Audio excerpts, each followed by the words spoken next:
dihabiskan Bilal dengan terus menjadi pembela Rasulullah Sallallahu Alaihi Wasallam. Ketika kaum muslimin telah menetap di Madinah, Bilal terus mengabdikan dirinya untuk Islam. Saat masjid di kota Rasulullah Sallallahu Alaihi Wasallam telah berdiri, maka diperlukan alat untuk memanggil umat muslimin untuk mengerjakan sholat. Atas berbagai pertimbangan dan kesepakatan bersama, maka sejak saat itu panggilan azan menjadi seruan sholat bagi umat muslimin. Bilal ditunjuk Rasulullah Sallallahu Alaihi Wasallam sebagai pengemban amanah dari tugas nan mulia ini.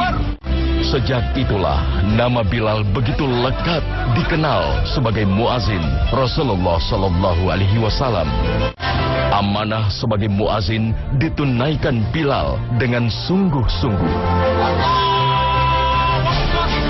Tak peduli teriknya matahari atau dingin yang menusuk tulang, Bilal tetap menjalankan tugasnya.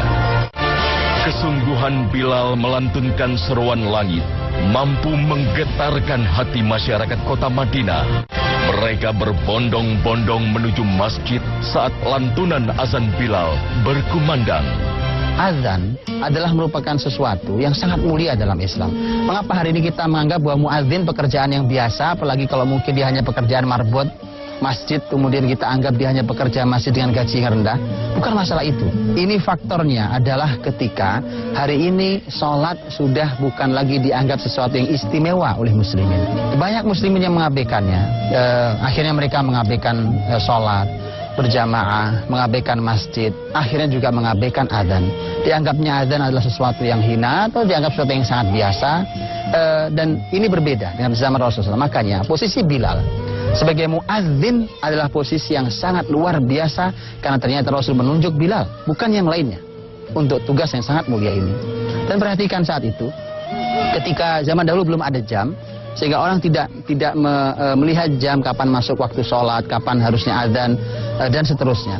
Otomatis Bilal akan sering melihat ke langit, apakah sudah masuk waktunya, karena nanti dia akan adzan ketika sudah masuk waktunya zuhur, waktu zawal, waktu tergelincir sedikit matahari, kemudian waktu asar, maghrib, terbenam matahari, awan merah muncul, kemudian hilangnya awan merah, masuk waktu isya, kemudian terbit fajar shadiq.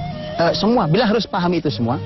Sehingga ini adalah sebuah pekerjaan besar, karena ketika Bilal salah dalam azan, salah waktunya, orang sholat karena azan Bilal, maka akan tidak diterima sholatnya. Orang puasa umpamanya, kemudian belum waktunya berbuka puasa, kemudian azan, maka batal orang berpuasa, dan seterusnya, maka sangat berbahaya. Karenanya Nabi SAW menyebut bahwa muadzin adalah orang yang mendapatkan amanah yang besar sekali. Karena itu tugas Bilal ketika disebut muadzin, maka itu adalah tugas yang sangat amat besar, karena dia berpengaruh pada keabsahan sholat, berpengaruh pada keabsahan puasa. Dia memiliki panggilan yang ketika disampaikan dengan penuh kesyahduan maka sungguh sangat luar biasa. Tak hanya sebagai muazin, Bilal tak mau tertinggal mengambil peran lainnya dalam membela agama Allah. Saat momen jihad dimulai, Bilal tak melewatkan perannya. Di tahun kedua Hijriah, di momen perang perdana antara umat muslimin dengan kaum Quraisy, Bilal turut sebagai salah satu prajurit. Di perang inilah, sejarah mencatat Bilal berhasil membunuh Umayyah bin Khalaf, majikan yang dulu berlaku keji terhadapnya. Bilal, sang ahli surga, terus menjadi saksi sejarah kebesaran Islam. Sampai puncaknya di tahun 8 Hijriah, kesucian kota Mekah berhasil dikembalikan umat muslimin. Bilal yang tidak dipandang di kota kelahirannya menjadi satu dari 3 yang ditunjuk Rasulullah Sallallahu Alaihi Wasallam untuk masuk ke dalam Ka'bah. Di atas Ka'bah pula, Bilal dengan lantang melantunkan azan sebagai simbol kemenangan umat muslimin.